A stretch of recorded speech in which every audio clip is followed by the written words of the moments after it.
First in high definition from the station on your side, this is WAVY News 10. We're following accusations of sex crimes at 2 local jails. One case in Norfolk, the other in James City County. And that's where 2 women, inmates at the jail, say a corrections officer inappropriately touched them. Investigators say the incidents involved 46-year-old Kelly Wilhoit. They happened last month and back in August. 10 on your side's Ava Hurdle is live in Newport News, where Wilhoit lives. Ava? Yeah, Nicole, we tried to reach him at his home here in Newport News for comment this afternoon without success. A knock at the door and no response. It's the home of 46-year-old Kelly Lee Wilhoit, and neighbors say they're shocked over the allegations. I don't see him as that kind of guy. I've known him for years. I mean, him and his wife had problems years ago, but nothing like that. He's got 2 sons of his own. I don't know what to think about that. Police say 2 inmates claim Wilhoit, while working as a corrections officer at the Virginia Peninsula Regional Jail, had inappropriate contact with them. A complaint that had been filed to them by a female inmate alleging that one of the male corrections officers at the Virginia Peninsula Regional Jail had some inappropriate contact with her. Another inmate filed a complaint about an alleged incident back in August. Wilhoit worked at the jail for the past 10 months, but a spokesman there said he's no longer employed there. Tonight, Wilhoit is free on bond and has a court appearance set for next Tuesday. If convicted of the 2 charges he's facing, he could get up to 6 years in jail. We're live in Newport News. Ava Hurdle, 10 on your side. And now to Norfolk, where a similar story is unfolding. Tonight, we hear from an inmate who says he was followed by an employee of the Norfolk Sheriff's Office. Jim Rivers was the director of inmate programs. He's been charged with sexual battery. He resigned Tuesday when questioned about the inmate's story.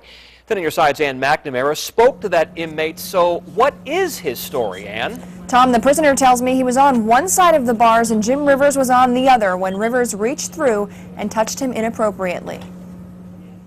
I actually never felt uncomfortable around Mr. Rivers until the incident.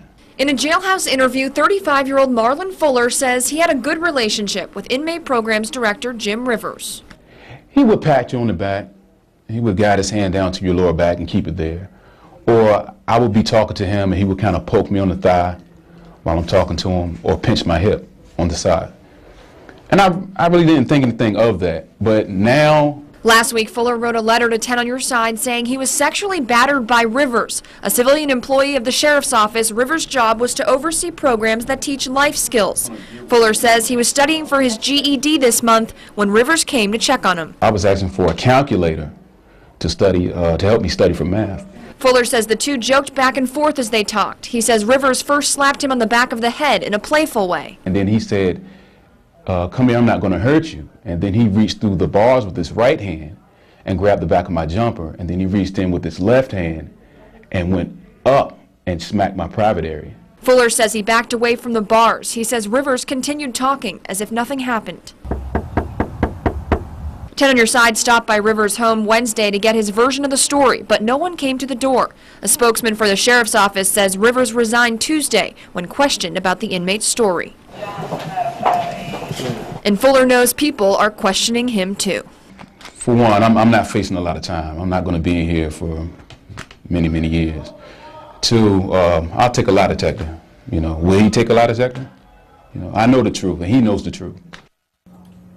Fuller is serving a sentence for drug charges. He has a long rap sheet, dates back to 2005. And the sheriff's office says another inmate made similar accusations against Rivers in a police report, but does not plan to press charges. And one more thing, Rivers also worked as the president of the Norfolk NAACP chapter. I called to ask if he still holds that position, but no one answered the phone.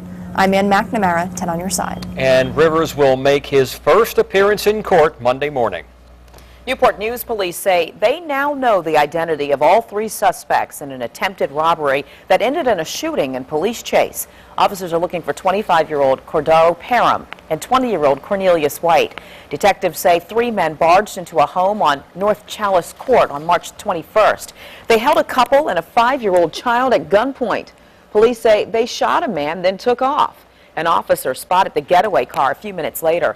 Police chased the car until the suspects jumped out. Police are already arrested and charged 33-year-old Terrence Allen with robbery, abduction, and eluding police. It was a most unusual sight for a supermarket parking lot in Virginia Beach, or anywhere for that matter. 10 on Your Side viewers sent us some pictures from the Trader Joe's at Hilltop. The fire department says fire here damaged 4 vehicles. Jason Marks is live in that parking lot right now. Jason?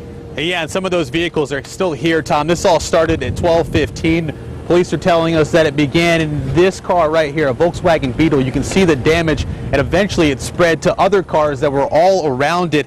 In all, we're told 6 were damaged. Now let's show you some video from 10 on Your Side viewer David McCoy. McCoy was inside Trader Joe's shopping when he noticed the huge cloud of smoke. He saw the flames. That's when he came out, pulled out his cell phone and started shooting, and you can see those flames. Officials say the high winds helped fan the fire and cause it to spread to all the other cars. McCoy says he was worried about an explosion, but firefighters got on the scene and were able to put it out, but he's glad that none of these cars exploded. I was thinking it was going to happen. I mean, cars on fire, there's gas.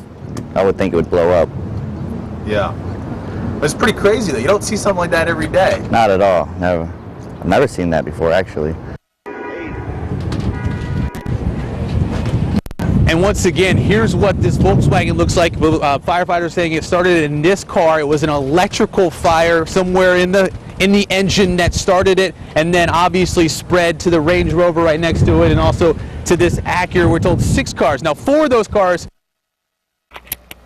Oh, we just lost Jason Marks there. Again, that fire at the Hilltop parking lot at Trader Joe's, nobody hurt in those car fires. Suffolk says it got rid of the site of several suspicious fires in that city. A contractor demolished a vacant building on 1st Avenue this morning, and yesterday 2 vacant buildings on Lee Street came down. Police say those locations were the scenes of recent crimes.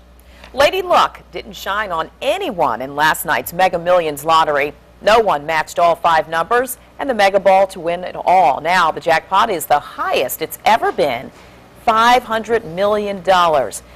Last night's numbers were 9, 34, oops, there's 19, 44, 51, Mega Ball 24. The next drawing is Friday night, and you can watch it live right here on WAVY TV during our 11 o'clock news.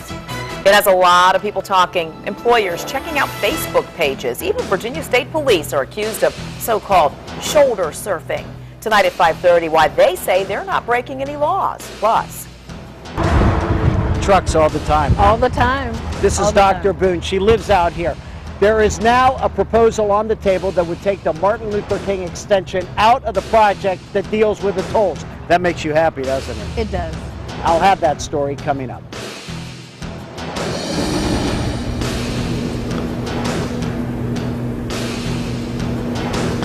The Norfolk Admirals Mega Million number is 21. That's how many games in a row they'd like to win if they win tonight. Their historic win streak continues. I'm Bruce Rader, live at Scope. That story coming up on WAVY News 10 at 5. And a warm day across the area, but we have some thunderstorms on tap for tonight. We'll talk about the timing of that and the temperatures for this upcoming weekend. You're watching WAVY News 10 at 5. With Tom Shad, Nicole Libas, and Super Doppler 10 Chief Meteorologist Don Slater.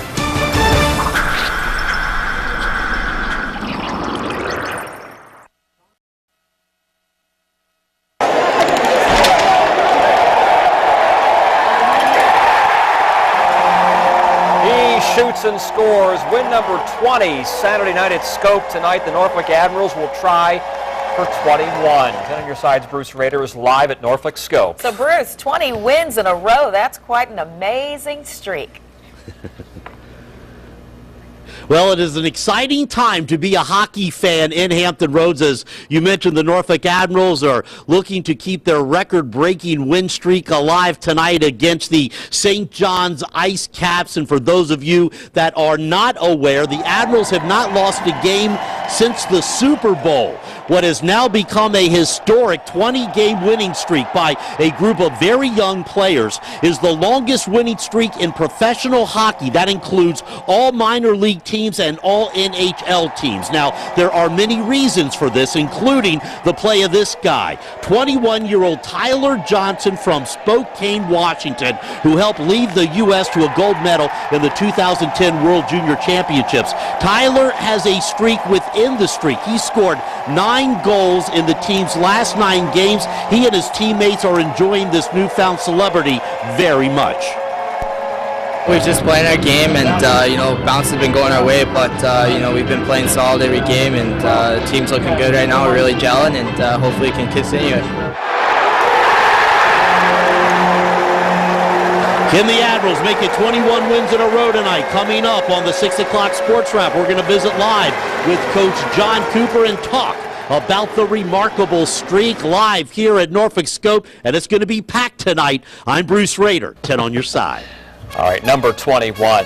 A high school protest march for Trayvon Martin took a turn when students stormed a store. We'll show you what happened inside and tell you what some of the teens left behind. But first, the Martin Luther King Freeway extension would come right into this neighborhood, threatening homes. Now there's talk that it should not be built as part of the Midtown Tunnel tolling project. That makes the folks out here real happy. That story coming up.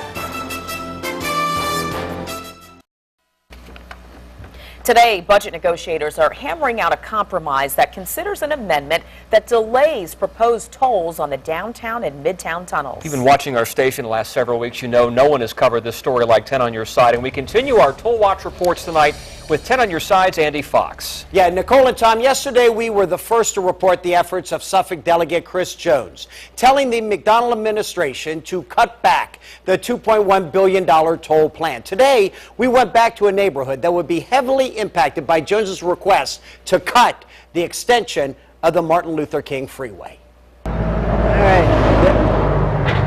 All the time. All the time. Right now, and you're saying it's only going to get worse. It is going to be worse, and it starts now at 3 o'clock in the morning. And if the Martin Luther King Freeway extension, seen here in green out of the Midtown Tunnel connecting to 264, goes through, it's more bad news for Paula Boone's neighborhood. It will be destroyed. This area is known as Arcadia Heights. It was decimated 50 years ago when 264 was built, dividing the neighborhood. And 50 years later, it's happening again. The original plan was 5 homes, 1, 2, 3, 4, 5, because that would have been. And this is yours. And this is the home that I grew up in. After neighbors cried out for mercy, the downtown Midtown Tunnel toll plan was changed to leave these 3 homes, including Boone's, and just taking these 2. But Boone was delighted when Delegate Chris Jones told the governor's office to trim down the plan. And told him that I thought that they should not sign the financial agreement. They should wait. They should stand down on that.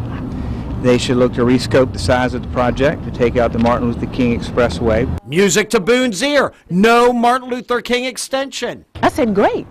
That's going to be good. Yeah.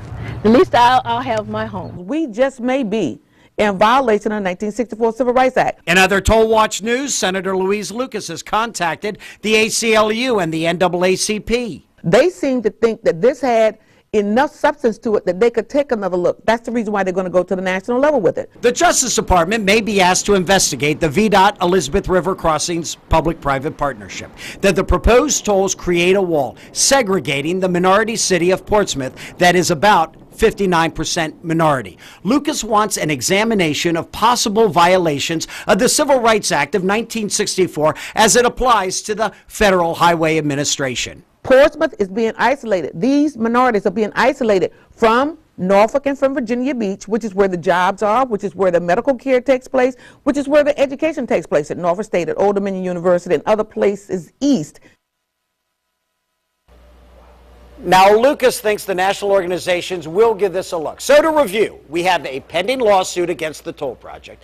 We have a budget amendment to delay tolls until January 2014, and now we have calls for possible federal action against the project. We do not know how this all plays out, but it is clear the end will not be as easy as Governor Bob McDonnell, VDOT, and the Elizabeth River Crossings had hoped for. Tomorrow night, I'll continue my Toll Watch reporting with an exclusive report that you don't want to miss. I'm Andy Fox, 10 on your side. And we have extended toll watch coverage on WAVY.com. Go to the traffic tab and you'll find everything you need to know about this. There's all of our coverage, a toll calculator, and an online petition. Also, information about those easy passes. Now, in high definition, your Super Dapper 10 forecast with meteorologist Jeff Edmondson. What a warm day it was across the area. You can see outside right now, it is nice and sunny still, but that temperature is incredibly warm outside. Compared to yesterday where we were in the 50s, this is incredible. So this is a map showing the 24-hour change in temperature. Yesterday I was talking about temps in the 50s, and we're 26 degrees warmer right now at the airport in Norfolk, 25 degrees warmer in Williamsburg right now. Hard to dress from this morning compared to where we are too, definitely in layers. 80 degrees at the airport, just toasty in Williamsburg at 82 degrees. Whoa, Franklin at 81 right now. A little cooler in Chesapeake, 77 for Virginia Beach. 81 in Richmond. So that's going to be kind of our setup for this day. It's an incredible rise in temperature. I haven't seen anything like this in quite some time, but the reason why we're dealing with this is because the air has been so dry. Since there hasn't been really a lot of humidity in the air, that usually prevents the temperature from swinging very wildly colder or hotter. When it's dry, thinking of like in the desert, you can get a bigger swing in temperatures. Wind speed still out of the southwest right now, kind of strong, up to 20 miles an hour sustained. There's been gusts up to 30 though throughout the day today. So we're going to kind of stay on that windy path across the area, especially overnight tonight, before this line of storms gets here. Now this is the cold front. It's still a little bit of a ways away, but along the northern neck though, you could see some showers in the next couple of hours, maybe a couple of rumbles of thunder, but a lot of the activity is in this yellow box here, and that's that severe thunderstorm watch box that expires at 9 o'clock. I don't expect to really see any strong storms across our region, but later on tonight though, across the south side, Chesapeake, Portsmouth, and Hampton, Newport News, you could see some showers and thunderstorms. I'm thinking the timing of this is going to be somewhere around 10 or 11 o'clock tonight. You can see on our future track here, this is at 9 o'clock. Now notice how most of the showers are still right along the northern neck and just to the north of Richmond. So they're going to start to slow down, it looks like, just a little bit, but we still have that opportunity though as that front moves through tonight. Now you notice on the future track, it doesn't really show much rainfall.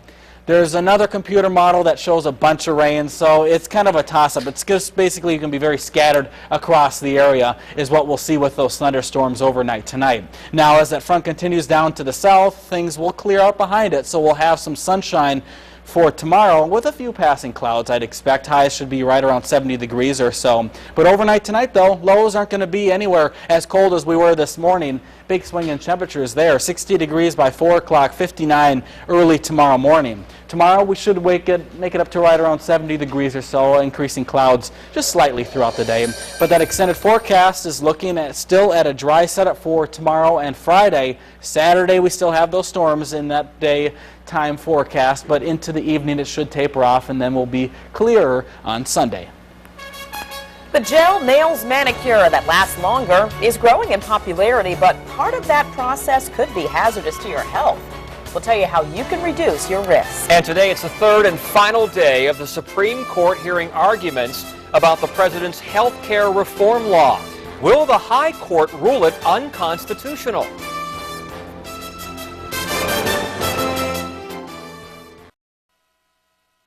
Okay, here's one more. Unroasted or green coffee beans can help you lose weight. That's right. It comes from the University of Scranton, where researchers followed overweight adults who maintained the same exercise routine and diet and then took a daily supplement of a green coffee extract. After 22 weeks, they dropped 17 pounds. Experts believe the chlorogenic acid in green coffee beans is lost during the roasting process, and that is responsible for the weight loss effect. Gel manicures may be all the rage, but some doctors say they might not be worth the risk. A gel polish manicure requires 4 or 5 coats of nail polish, then time under a UV light for a finish that lasts longer. But doctors say that light puts you at risk for cancer. It can also cause your skin to prematurely age. Well, these UV lights predominantly emit radiation in the UVA range, ultraviolet A range, and this is the same range, same light source that's predominantly used in tanning beds, and it's known to be carcinogenic, and cumulative exposure over time will cause an increased risk or association of skin cancers of all kinds, including melanoma.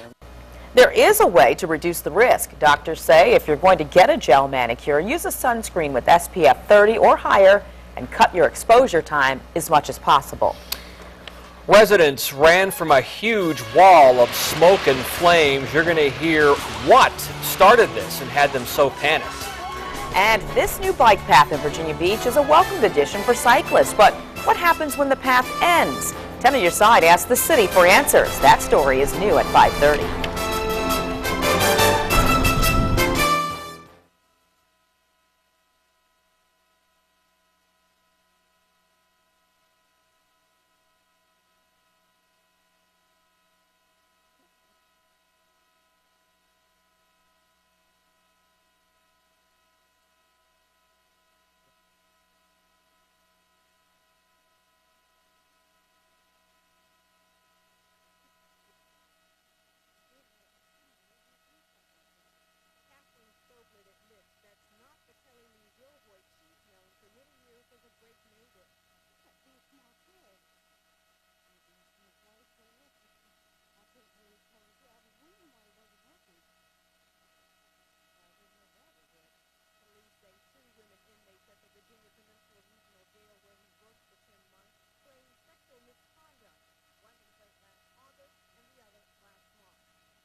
Fireworks at the wrong place.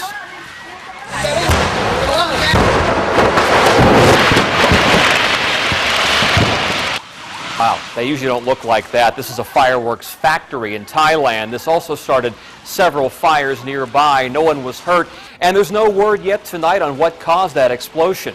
And here, a Greyhound bus goes up in flames in California. The driver says another driver saw the fire yesterday at a light and then pounded on the window to tell him. 26 passengers were about a block away from their destination. No one was hurt, and the driver believes a mechanical failure sparked these flames toward the back of the bus. Well, the shooting death of a Florida teen has prompted protests everywhere, and this one turned into lawlessness. Let's look at surveillance video now. It comes from outside a drugstore in Miami. It shows dozens of students running into the store. Police say they pulled merchandise off the shelves and knocked over displays. An assistant principal showed up and then ordered them to leave. Police say these students caused about $150,000 worth of damage to that store. Some of the teens dropped their IDs as they ran out, so police know who is responsible, but they've made no arrests yet. Straight ahead, how one lawmaker's protest got him kicked out of the House of Representatives chamber.